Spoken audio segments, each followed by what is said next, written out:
C'est que c'est vrai que le président Roch Gaboré a toujours eu un certain nombre de problèmes avec son armée qui était totalement dans la main de l'ancien président Blaise Compaoré. Il n'a pas voulu vraiment réformer son armée, il a toujours un certain nombre de difficultés. Et c'est vrai que le tournant, ça a vraiment été au mois de novembre, le massacre à Inata des gendarmes. En plus, je crois que d'ailleurs, c'est France 24, vous aviez révélé que ces gendarmes étaient en plus n'étaient pas pu alimenter, étaient obligés de chasser des animaux dans la brousse. Donc il y avait vraiment un problème de moyens. Il y a eu plusieurs déjà tentatives plusieurs mutineries, un certain nombre de militaires qui ont été arrêtés récemment.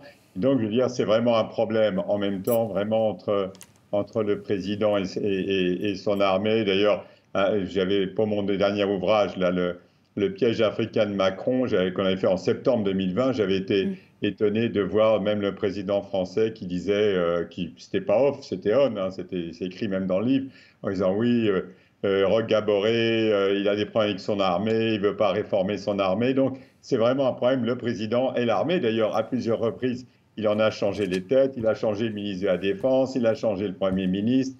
Il y a vraiment un problème de gestion, disons, globale entre le président et l'administration, en particulier militaire. Si je vous suis bien, Antoine Glaser, ces derniers rebondissements ne vous surprennent absolument pas.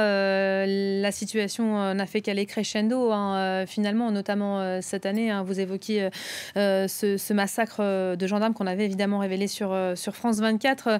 Ce défi sécuritaire que le Burkina Faso n'arrive pas à relever, comme d'autres pays. On est avec le Mali un peu plus tôt. Ça fait écho à ce qui se passe au Mali aussi. Hein.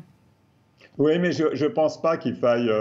Des situations sont complètement différentes. Au Mali, il y avait eu vraiment un soulèvement populaire. Et ensuite, le colonel Assimi Goïta est arrivé au pouvoir. Au Mali, c'est une situation. Au Burkina Faso, pardon, c'est une situation très différente de celle, de celle du Mali.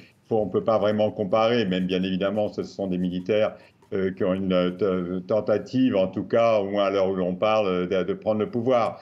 Mais encore une fois, je pense qu'il y a un problème particulier au Burkina Faso entre le président, qui a quand même été réélu, comme on dit, démocratiquement 2 fois, et les militaires et son armée et les mutineries. Il se méfiait de son armée, donc ça veut dire méfiance de l'armée, ça veut dire sous-équipement, manque de confiance, faire monter plutôt des milices avec des risques comme c'est volontaire, de la défense du pays, avec des risques de conflits intercommunautaires. On ne peut pas vraiment comparer le Mali et le Burkina Faso.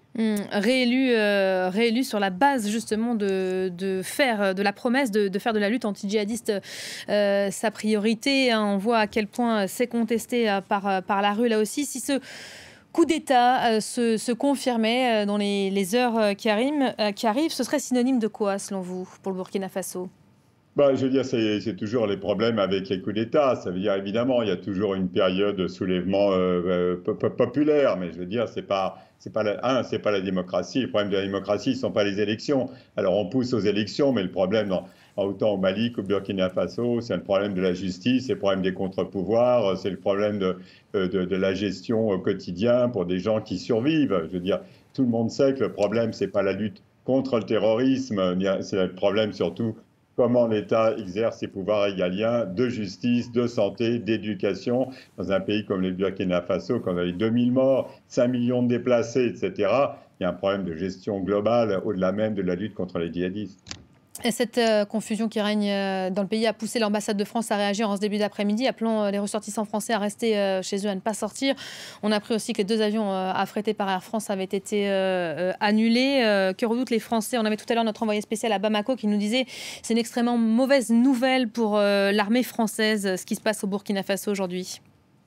Oui, ça veut dire même s'il y a, au Burkina Faso, il y a simplement l'opération Sabre des forces spéciales.